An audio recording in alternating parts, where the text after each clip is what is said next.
وبركاته.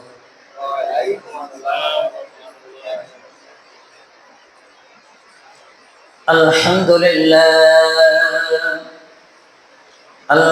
لله نحمده ونستعينه ونستغفره ونعوذ بالله من شرور أنفسنا ومن سيئات أعمالنا.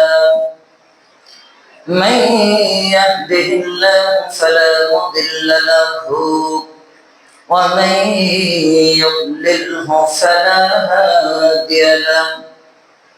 ونشهد أن لا إله إلا الله وحده لا شريك له.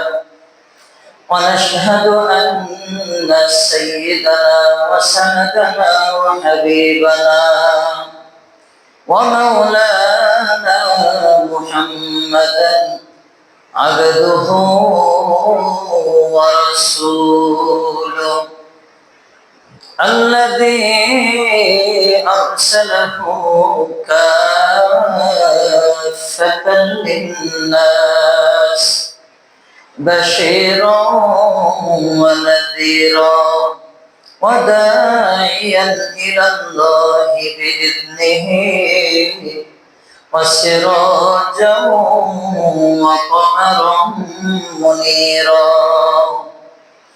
إن الله وملائكته يصلون على النبي يا أيها الذين آمنوا صلوا عليه وسلموا تسليما.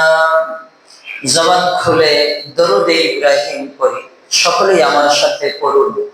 আল্লাহুম্মা সাল্লি আলা মুহাম্মাদিন ওয়া আলা আলি মুহাম্মাদ কামা সাল্লাইতা আলা ইব্রাহিম ওয়া আলা আলি ইব্রাহিম إنك حميد مجيد. اللهم بارك على محمد وعلى آل محمد كما باركت على إبراهيم وعلى آل إبراهيم إنك حميد مجيد.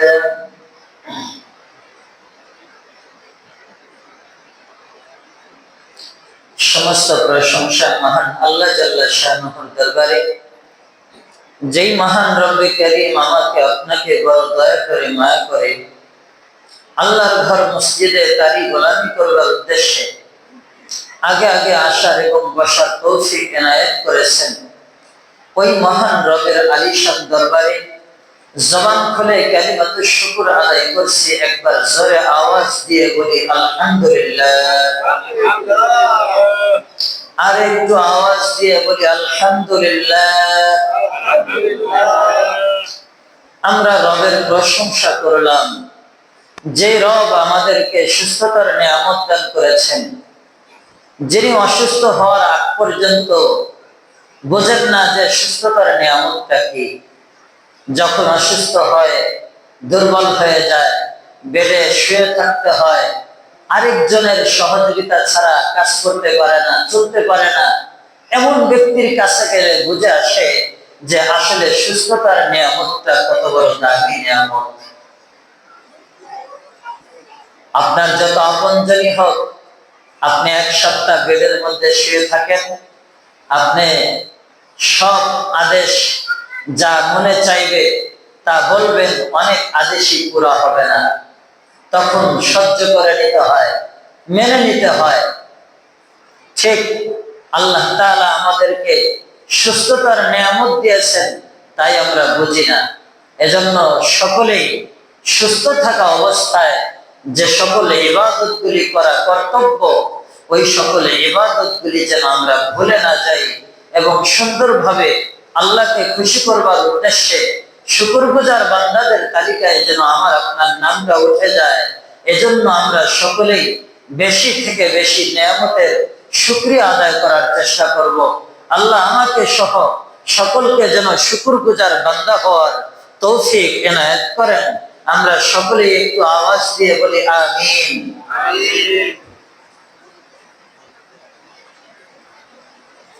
وقال الذين كفروا لا تسمعوا لهذا القرآن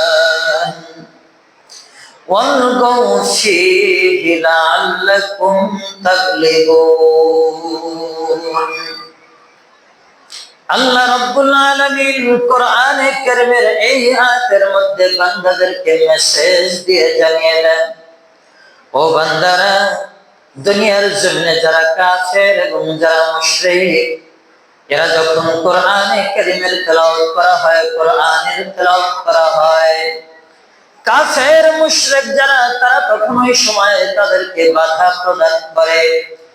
যারা কাফের মুশরিক তারা বলে, যেখানে কোরআনের তেলাওয়াত হয়, যেখানে কোরআনে কারীমের তেলাওয়াত করা হয়, কোরআনের আওয়াজ দিয়ে কথা বলা হয়, ওই জায়গায় তোমরা যাও, ওখানে গিয়ে হট্টগোল বাজিয়ে দাও, কোনো না কোনো গন্ডগোল সৃষ্টি করে দাও, যাতে করে কোরআনের কথা বলা বন্ধ হয়ে যায়, যাতে করে কোরআনের তেলাওয়াত শোনার প্রতি মানুষের আকর্ষণ কমে যায়। এই কথাগুলি কোরআনে কারীমের ভাষায় বান্দাদেরকে আল্লাহ তাআলা জানিয়ে দেন। যারা কাফের তারা এই ধরনের কথা বলে, যারা মুশরিক তারা এই ধরনের কথা বলে। কোরআনের তেলাওয়াত করলে তাদের ভালো লাগে না, কোরআনের তেলাওয়াতের কথা বললে তাদের মন ভালো লাগে না। আর আল্লাহ রাব্বুল আলামিন বলেন, ওয়া ইযা কুরিআল কুরআন ফাসতামিউ লাহু। আল্লাহ রাব্বুল আলামিন বলেন, বান্দারা, তোমরা যেখানে কোরআনের তেলাওয়াত হয় ওই জায়গায় যাও এবং গভীর মনোযোগ দিয়ে কোরআনের তেলাওয়াত শুনতে থাকো, যাতে করে কোরআনের তেলাওয়াত শুনতে শুনতে তোমার দিলটা যেন নরম হয়ে যায়, দিলটা যেন নরম হয়ে যায়, আর আল্লাহর প্রতি তুমি রুজু হয়ে যাও, আল্লাহকে ভালোবাসনেওয়ালা হয়ে যাও। যেখানে কোরআনের তেলাওয়াত হয় ওখানে দৌড়ে গিয়ে বসে যাও। কোরআনের তেলাওয়াত যে জায়গায় হয় ওই জায়গায় দৌড়ে গিয়ে বসে যাও, মনোযোগ দিয়ে কোরআন শোনো। তুমি নিজে শোনো, তোমার সন্তানদেরকে শোনাও, তুমি নিজে শোনো, তোমার স্ত্রীদেরকে শোনাও, তুমি নিজে শোনো, তোমার মাকে তুমি কোরআন তেলাওয়াত শোনাও, তোমার বাবাকে তুমি কোরআন তেলাওয়াত শোনাও। এর দ্বারা উপকৃত হবে, কি লাভ হবে? আল্লাহ রাব্বুল আলামিন বলেন, যদি তুমি কোরআন শোনো, কোরআন শোনার মাধ্যমে তোমার ঈমানকে আল্লাহ তাআলা বৃদ্ধি করে দিবেন। অন্য জায়গায় আল্লাহ রাব্বুল আলামিন কোরআনে কারীমের মধ্যে বলেন, ইন্নামাল মুমিনুনা আল্লাযীনা ইযা যুকিরাল্লাহু ওয়াজিলাত কুলুবুহুম ওয়া ইযা তুলিয়াত আলাইহিম আয়াতুহু যাদাতুহুম ঈমানাও ওয়া আলা রাব্বিহিম ইয়াতাওয়াক্কালুন। আল্লাহ রাব্বুল আলামিন কোরআনে কারীমের এই আয়াতের মধ্যে বান্দাদেরকে জানিয়ে দেন, কোরআনের তেলাওয়াত যদি শোনো আর যদি কোরআনের তেলাওয়াত নিজে করো, এর দ্বারা কি লাভ হবে? ইন্নামাল মুমিনুনা আল্লাযীনা ইযা যুকিরাল্লাহ, এই কোরআনের তেলাওয়াতের মাধ্যমে বান্দার দিল নরম হয়, আল্লাহর কথা স্মরণ হয়। ওয়াজিলাত কুলুবুহুম, আল্লাহ তাদের অন্তরের মধ্যে ঈমান বৃদ্ধি করে দেয়। ওয়াজাদাতহুম ঈমানা, কোরআনের তেলাওয়াতের মাধ্যমে বান্দাদের আল্লাহ তাআলা ঈমানি শক্তি বৃদ্ধি করে দেন। আল্লাহ এই কারণে বলেন, যারা কাফের মুশরিক তারা এই কথা বলে, যেখানে কোরআনের তেলাওয়াত হয় সেখানে যাও, হট্টগোল সৃষ্টি করে দাও, কোনো গন্ডগোল বাজিয়ে দাও, যেন কোরআনের তেলাওয়াতের দিক থেকে মানুষের মনোযোগ নষ্ট হয়ে যায়, মানুষের মনোযোগ এদিকে না যায়। এই কথা যারা কাফের মুশরিক তারা এই কথাগুলি বলে। আর আল্লাহ বলেন ওয়াইদা কুরিআল কুরআন, যেখানে কোরআন তেলাওয়াত হয় ফাসতামিউ লা, চুপ হয়ে মনোযোগ দিয়ে কোরআনের তেলাওয়াত শুনতে থাকো। আল্লাহর আদেশ। এজন্য আল্লাহ তাআলা আদেশ করেছেন যে কোরআনের আয়াত তেলাওয়াতগুলি মনোযোগ দিয়ে শোনো। এই কোরআন এত দামি, এই কোরআন এত দামি, আল্লাহ তাআলার নিকট এত দামি কোরআন। আল্লাহ তাআলার কালাম, আল্লাহ তাআলার ভাষা হলো কোরআনে কারীম। এই কোরআনে কারীম এত দামি, কোরআনে কারীমকে আল্লাহ রাব্বুল আলামিন প্রথমে আসমানকে দিতে চাইলেন। আসমান বললেন যে রব, আমার দ্বারা কোরআনের দায়িত্ব নেওয়া সম্ভব না, আমি দুর্বল। এরপরে আল্লাহ রাব্বুল আলামিন জমিনকে দিতে চাইলেন যে জমিন, তুমি কোরআনের দায়িত্ব ভার গ্রহণ করো। জমিনও বলল আল্লাহ, এই কোরআনের দায়িত্ব, কোরআনের মতো আমানত আমার কাছে দিলে আমি হয়তো এর জিম্মাদারি পালন করতে পারবো না, অক্ষম। আল্লাহ তুমি দয়া করে ক্ষমা করো। জমিন নিতে অস্বীকার করলো।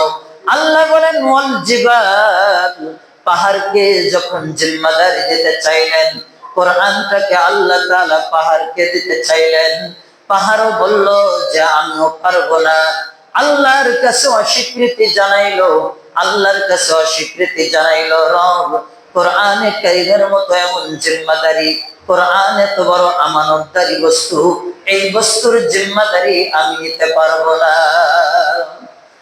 এভাবে আল্লাহ রাব্বুল আলামিন কোরআনে কারীমের মধ্যে আয়াতটা নাযিল করেন, ইন্না আরাদনাল আমানাতা আলাস সামাওয়াতি ওয়াল আরদি ওয়াল জিবাল ফাআবাইনা আন ইয়াহমিলনাহা ওয়া আশফাকনা মিনহা ওয়া হামালাহাল ইনসান। আল্লাহ রাব্বুল আলামিন বলেন ইন্না আরাদনাল আমানাতা আলাস সামাওয়াতি ওয়াল আরদ, আমি আল্লাহ রাব্বুল আলামিন কোরআনের এই আমানতের বস্তুটা আমি আসমানকে দিতে চাইলাম, আসমান নিতে অস্বীকার করলো। এরপরে ওয়াল আরদি, আমি জমিনকে দিতে চাইলাম, জমিন অস্বীকার করলো। ওয়াল জিবাল, পাহাড়কে দিতে চাইলাম, পাহাড় অস্বীকৃতি জানাইলো। ফাআবাইনা আন ইয়াহমিলনাহা, অবশেষে আল্লাহ রাব্বুল আলামিন বলেন ওয়া আশফাকনা মিনহা ওয়া হামালাহাল ইনসান। অবশেষে আল্লাহ রাব্বুল আলামিন এই আদমের সন্তান এবং আদম আলাইহিস সালামকে আল্লাহ তাআলা এই কোরআনের জিম্মাদারি দিলেন। আদম আলাইহিস সালাম এই কোরআনের জিম্মাদারি গ্রহণ করলেন। এমন একটা আমানত যেটা আসমান নিতে চায় নাই, জমিনও নিতে চায় নাই, পাহাড়ও নিতে চায় নাই। এর মানে এই নয় যে এরা নিতে চায় নাই, এরা এই আমানতের মতো বোঝা বহন করার যোগ্যতা সম্পন্ন না। এরা নিলে এটার যথাযথ হক আদায় করতে পারবে না। আল্লাহ রাব্বুল আলামিন আমাদেরকে এমন ভাবে দিয়েছেন, ওয়াহামালাহাল ইনসান, আমাদেরকে এমন ভাবে দিয়েছেন যেন আমরা কোরআনকে গ্রহণ করার পর এটার উপরে আমল করতে পারি। আমরা তো মানুষ, দুর্বল। আল্লাহ কোরআনে কারীমের মধ্যে বলেন খুলিকাল ইনসানু দাঈফা। আল্লাহ রাব্বুল আলামিন কোরআনে কারীমের মধ্যে বলেন মানুষকে সবচাইতে দুর্বল করে বানানো হয়েছে। মানুষ খুবই দুর্বল, মানুষ অল্পতেই অস্থির হয়ে যায়, পেরেশান হয়ে যায়, অল্পতেই হয়রান হয়ে যায়, পেরেশান হয়ে যায়, অস্থিরতা এসে যায়। মানুষ এতটাই দুর্বল। এত দুর্বল হওয়া সত্ত্বেও এত বড় আমানতের জিম্মাদারি আল্লাহ মানুষকে দিয়েছেন, মানুষকে দিয়েছেন। আবার আল্লাহ বলেন আমি মানুষের উপরে পুরোপুরি ছেড়ে দেই নাই। আমি জানি মানুষটা দুর্বল, আপনারা খেয়াল করবেন, একটা উদাহরণ দিলে বুঝে আসবে। কোন বাবার যদি দুটি সন্তান থাকে, একটা সন্তান 10 বছর, আর একটা সন্তানের বয়স মাত্র 4 বছর অথবা 5 বছর। এই দুটি সন্তান যখন থাকে, বাবা যদি কোনো জায়গায় বাজারে যায়, বাজার থেকে আসার সময় দেখবেন ছোট বাচ্চা যদি আপনাকে রাস্তায় দেখে ফেলে, তাহলে ছোট বাচ্চাটা দৌড়ায় বাবার কাছে চলে আসে। আর বড় সন্তানটার দিকে খেয়াল করবেন, বড় সন্তানটা দৌড়ায় মার কাছে সংবাদ পৌঁছায়, মা, আব্বা জানা গেছিলেন বাজারে, বাজার থেকে আব্বা এখন আসতেছে। বড় সন্তান মায়ের কাছে সংবাদ পৌঁছায় দেয়, আর ছোট সন্তান বাবার কাছে দৌড়ায় যায়। ছোট সন্তান বাবার কাছে দৌড়ায় যাওয়ার পরে বাবার কাছে আবদার জানায়, বাবা, তোমার কাঁধের ব্যাগটা, তোমার মাথার বোঝাটা আমার কাঁধে তুলে দাও। বাবা জানে এই সন্তান কিন্তু এটা নেওয়ার যোগ্যতা নাই, সন্তান এটা নিতেও পারবে না, কিন্তু সন্তান বায়না ধরেছে, যদি তার কাঁধে বোঝা না দেওয়া হয় সন্তান কান্নাকাটি করবে, রাস্তায় বেগতিক অবস্থা হয়ে যেতে পারে। এজন্য বাবা মাথার উপরে ধরে রাখে এবং তার উপরে ধরে রেখে বাড়ি পর্যন্ত এইভাবে পৌঁছায় নেয়। বাড়িতে যাওয়ার পরে সন্তান বলে, দাবি করে, এ কথা বলে, বাবা, এই ব্যাগটা তো আমি নিয়ে এসেছি। বাবাও স্বীকৃতি দেয়, হ্যাঁ বাবা, তুমি তো ব্যাগটা নিয়ে এসেছো। আসলে তো বাবা জানে যে এই সন্তান ব্যাগটা বহন করার যোগ্যতা রাখে না। বাবা উপরে দিয়ে এরপরে বাবার হাতে শক্তি দিয়ে বাবা ধরে রাখে সন্তানকে সহযোগিতা করার উদ্দেশ্যে। আল্লাহ রাব্বুল আলামিন ঠিক এমন করেছেন। আল্লাহ কোরআনে কারীমের মধ্যে বলে দেন, ইন্না নাহনু নাযালনা যিকরা ওয়া ইন্না লাহু লাহাফিজুন। এত বড় আমানতের বস্তু, এটা আল্লাহ যদি একবারে ছেড়ে দিত তাহলে আমরাও পারবো না। আল্লাহ বলেন, এই কোরআনে কারীম আমি নাজিল করেছি, এটার হেফাজত আমি আল্লাহই করব, এর জিম্মাদারি আমি আল্লাহই নিয়ে নিলাম। এই জন্য আল্লাহ তাআলা হেফাজতের জিম্মাদারি নিয়েছেন বান্দাদের জন্য, কোরআনে কারীমকে সহজ করে দিয়েছেন। আল্লাহ কোরআনে কারীমের সূরাতুল কমারের মধ্যে একই কথা 4 বার উচ্চারণ করেছেন, ওয়ালাকাদ ইয়াসসারনাল কুরআনা লিযিকরি ফাহাল মিন মুদ্দাকির। আল্লাহ রাব্বুল আলামিন কোরআনে কারীমের মধ্যে বলে দেন, বান্দারে, আমি তোমাদের জন্য কোরআনে কারীমকে সহজ করে দিয়েছি। এরপরেও যদি তোমরা কোরআনকে ধরে না রাখো, কোরআনের সাথে যদি তোমরা লেগে না থাকো, তাহলে এর জন্য দায়ী তোমরাই থাকবে। আল্লাহ রাব্বুল আলামিন কোরআনে কারীমকে বোঝার জন্য আমাদের জন্য সহজ করে দিয়েছে। এজন্য আমরা কোরআনে কারীমের সঠিক মর্যাদা দেওয়ার চেষ্টা করব। কোরআনে কারীমের যে আমানত আল্লাহ তাআলা আমাদেরকে দিয়েছেন, এই আমানত বহুত বড় আমানত। এই আমানতের খেয়ানত করা যাবে না। আল্লাহ অবশেষে বলেন, ইন্নাহু কানা যালুমান জাহুলা। ও বান্দা, তুমি দুনিয়ার সব কিছু বুঝলা, দুনিয়ার সব কিছু সম্পর্কেই তুমি জ্ঞান অর্জন করলা, কিন্তু তুমি কোরআনের জ্ঞান অর্জন করলে না, কোরআন শিখলে না। তুমি কোরআন না শেখার কারণে আল্লাহ তাআলা ধমকের সুরে কোরআনে বলেন, ইন্নাহু কানা যালুমান জাহুলা। এখানে আল্লাহ তাআলা বান্দাদেরকে গালি দিয়েছেন, ইন্নাহু কানা যালুমান জাহুলা। ও বান্দা, দুনিয়ার সব কিছু তুমি বুঝলা, দুনিয়ার সব শিক্ষা তুমি অর্জন করলা, কিন্তু তুমি আল্লাহর কালাম শিখলে না, আল্লাহর কালামের প্রতি তোমার অন্তরে মহব্বত পয়দা হলো না, আল্লাহর কালামের প্রতি তোমার অন্তরে ভালোবাসা জাগলো না, আল্লাহর কোরআনের প্রতি তোমার অন্তরে মহব্বত জাগলো না, এই তাহলে তুমি মনে রাখো, তুমি যেহেতু কোরআন শিখলে না, তার মানে আল্লাহ বলেন তুমি জালেম হয়ে গেলা। আর তুমি কোরআন শিখলে না মানে তুমি মূর্খ হয়ে গেলা।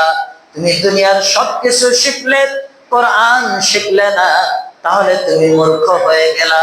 তুমি দুনিয়ার সব জ্ঞান অর্জন করলে, সব কিছু বুঝলে, তুমি কোরআন থেকে দূরে থাকলা, তার মানে তুমি জালেম হয়ে গেলা।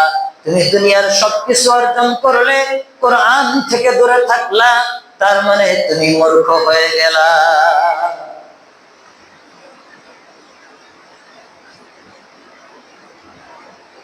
আশরাফ আলী থানভী রহমাতুল্লাহি আলাইহি, ওনার শেষ খলিফা হযরত আবরারুল হক সাহেব রহমাতুল্লাহি আলাইহি, তিনি বলেন চারটা কাজ করলে এই কোরআনের থেকে আপনারা জালেমও হবেন না এবং মূর্খ হবেন না। কয়টা কাজ করলে? চারটা। কয়টা? চারটি কাজ। এক নাম্বার হচ্ছে আজমতে কোরআন, তাজিমে কোরআন, ইজ্জতে কোরআন। মুসলমানের সন্তান, তুমি কোরআনকে ইজ্জত করনেওয়ালা হও। মুসলমানের আওলাদ, তুমি কোরআনকে সম্মান দেনেওয়ালা হও। মুসলমানের সন্তান, তুমি কোরআনকে ইজ্জত করনেওয়ালা হও, কোরআনকে সম্মান দেনেওয়ালা সন্তান হও। এইটা আল্লাহ তাআলা বলেন, যদি তুমি কোরআনকে ইজ্জত করনেওয়ালা হও, কোরআনকে আজমত করনেওয়ালা হও, কোরআনের আজমত যদি তোমার অন্তরে থাকে, কোরআনের ইজ্জত যদি তোমার অন্তরে থাকে, কোরআনের ইজ্জত যদি তোমার অন্তরে থাকে, তাহলে তোমার দ্বারা কোরআনের অবমাননা হতে পারে না। নাম্বার এক। দ্বিতীয় নাম্বার হচ্ছে মহব্বতে কোরআন। দ্বিতীয় নাম্বার হচ্ছে মহব্বতে কোরআন। কোরআনের মহব্বত করনেওয়ালা হয়ে যাও। যে কোরআন শিখছে, কোরআনের হাফেজ হয়েছে, কোরআনের সাথে সম্পর্ক রাখে, কোরআনকে তেলাওয়াত করে, এমন ব্যক্তির সাথে সম্পর্ক করনেওয়ালা হয়ে যাও। এমন ব্যক্তিকে ভালোবাসনেওয়ালা হয়ে যাও। যার ভিতরে কোরআন আছে, এমন ব্যক্তিকে তুমি ভালোবাসনেওয়ালা হয়ে যাও। কোরআনকে ভালোবাসতে শিখো, কোরআনকে মহব্বত করতে শিখো। দ্বিতীয় নাম্বার, কোরআনকে মহব্বত করনেওয়ালা সন্তান হয়ে যাও। আর যদি তুমি কোরআনের মহব্বত করনেওয়ালা সন্তান হয়ে যাও, তাহলে তোমার জানের চেয়ে, তোমার সন্তানের চেয়ে, তোমার পিতার চেয়ে, তোমার বাবার চেয়ে তুমি যদি কোরআনকে মহব্বত করনেওয়ালা হয়ে যাও, তোমার জান চলে যাবে, কিন্তু তোমার কোরআন তোমার থেকে কেউ ছিনতাই করে নিতে পারবে না। তোমার জান যেতে পারে, কোরআনের সাথে মহব্বত থাকার কারণে তোমার কাছ থেকে কোরআন কেউ ছিনিয়ে নিতে পারবে না। এজন্য দুই নাম্বার হচ্ছে মহব্বতে কোরআন। কোরআনকে মহব্বত করনেওয়ালা হও। যারা কোরআন শিখছে তাদেরকে মহব্বত করো, নতুবা তুমি তাদের কাছ থেকে কোরআন শিখতে চেষ্টা করো। এরকম পর্যায়ের হয়ে যাও, কোরআনকে মহব্বত করনেওয়ালা হয়ে যাও।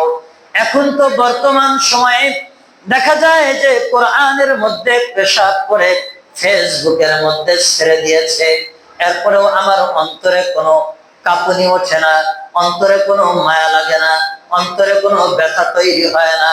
এর মানে কেন তৈরি হয় না? এর কারণ হচ্ছে কোরআনের প্রতি আমাদের কোনো মহব্বত নাই। কোরআনের প্রতি আমার যেই ভালোবাসা থাকা দরকার, ওই ভালোবাসাটা আমার কোরআনের প্রতি নাই। আপনি মুসলমান, আপনি জান্নাতি বলে দাবি করেন, অথচ আপনি কোরআনকে মহব্বত করেন না, আল্লাহকে ভালোবাসেন না, আল্লাহর কোরআনকে ভালোবাসেন না। অথচ ঠিকই আপনি জান্নাতে যাওয়ার দাবি রাখেন। আপনি কেমন মুসলমান? আল্লাহর দিন দুনিয়ার জমিনে কায়েম হোক এটা আপনি চান না, অথচ আপনি জান্নাতে ঠিকই যেতে চান। বলে আমি জান্নাতে ঠিকই যেতে চাই, কিন্তু জান্নাতে যে আমলগুলি করলে যাওয়া যাবে সে আমলগুলি করতে আমি রাজি নই। আপনি কেমন মুসলমান?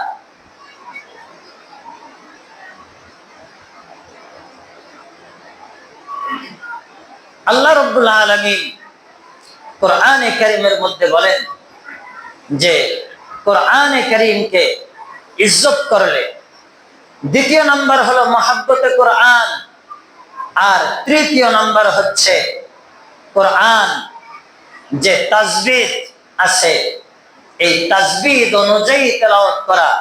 কোরআনে কারীম সর্বপ্রথম জিবরাইল আলাইহিস সালাম নবী করিম সাল্লাল্লাহু আলাইহি ওয়াসাল্লামকে তেলাওয়াত করে শুনিয়েছেন, এবং নবী করিম সাল্লাল্লাহু আলাইহি ওয়াসাল্লাম জিবরাইল আলাইহিস সালামকে তেলাওয়াত করে শুনিয়েছেন। তারা যেইভাবে তেলাওয়াত করেছেন তাসবিহ সহকারে সুন্দরভাবে কোরআন তেলাওয়াত করেছেন, ঠিক ওই রকম ভাবে কোরআন তেলাওয়াত শিক্ষা করা এবং ওইভাবে কোরআন তেলাওয়াত করা। নবী করিম সাল্লাল্লাহু আলাইহি ওয়াসাল্লাম কোরআনের তেলাওয়াত করেছেন, সাহাবায়ে কেরাম রাদিয়াল্লাহু তাআলা আনহু কোরআনে কারীমের তেলাওয়াত শুনেছেন। নবী করিম সাল্লাল্লাহু আলাইহি ওয়াসাল্লাম কোরআনের তেলাওয়াত করেছেন।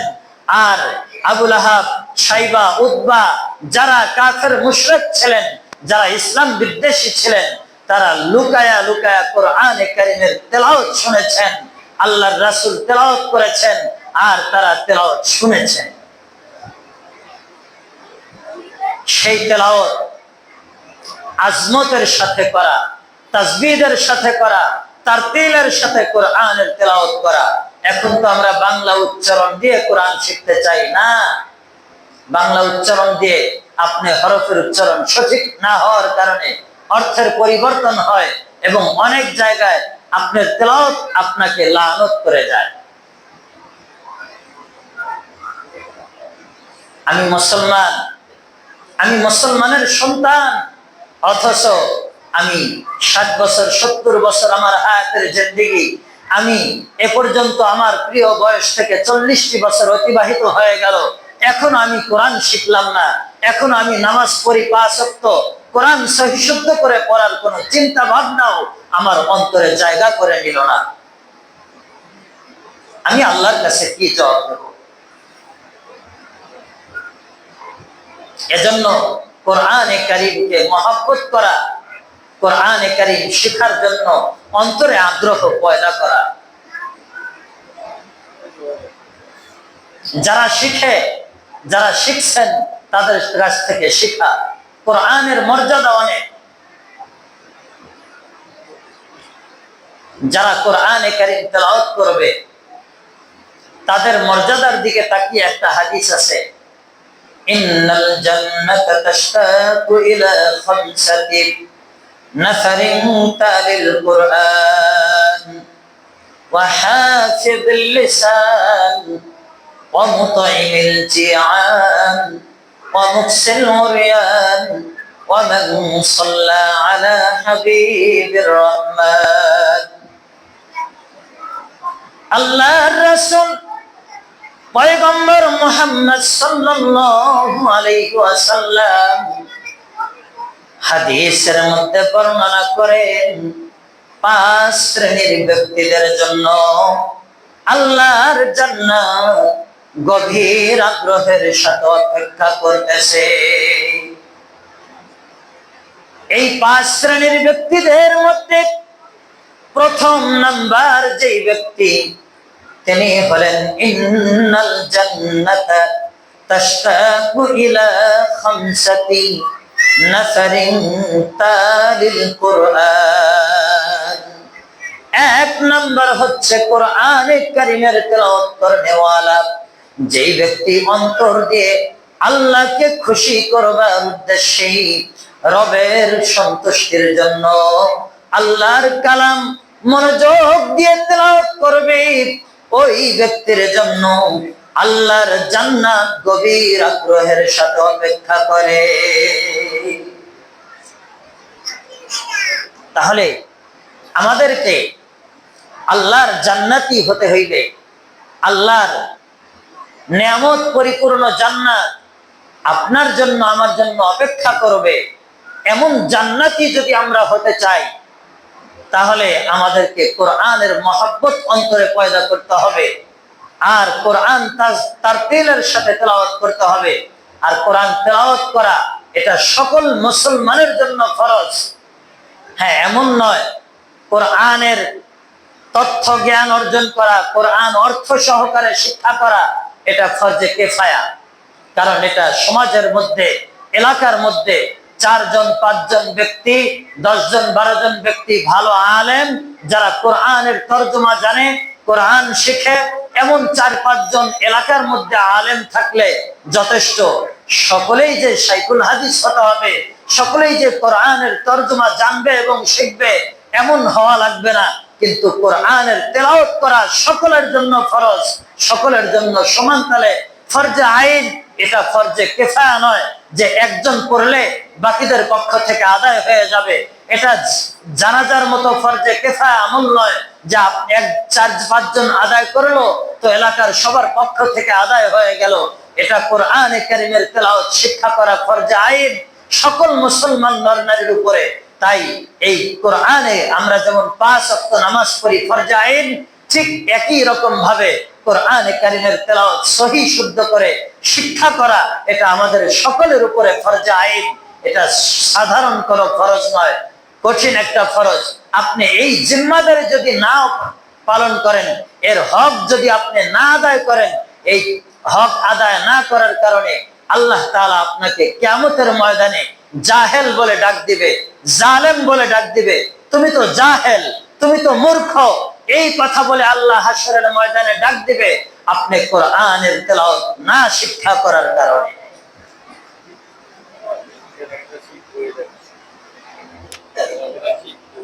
বাজে কত?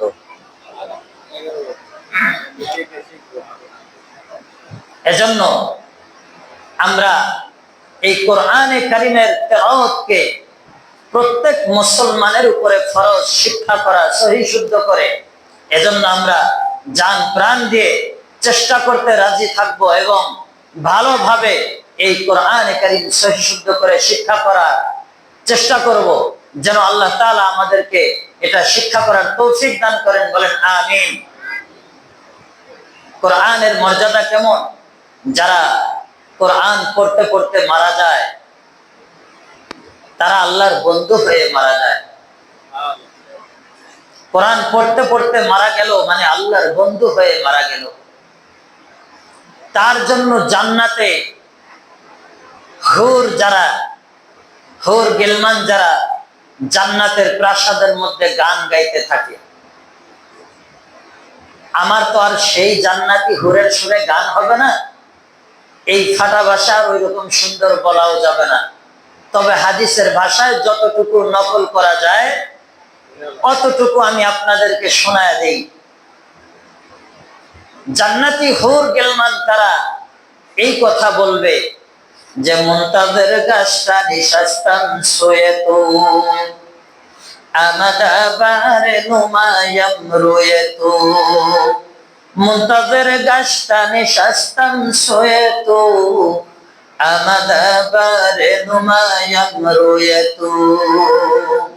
তারা জান্নাতের মধ্যে এই গান গাইতে থাকবে। এই গানের অর্থ এই, তারা এই কথা বলবে তুমি কখন আসবে, তুমি আসলে তোমার চেহারা দেখিয়া নয়ন জুড়াইব। জান্নাতের হুরেরা এই গানগুলি গাইতে থাকবে। যারা দুনিয়ার জমিনে কোরআন তেলাওয়াত করতে থাকে তাদের জন্য জান্নাতের হুরেরা এই গান গাইতে থাকে।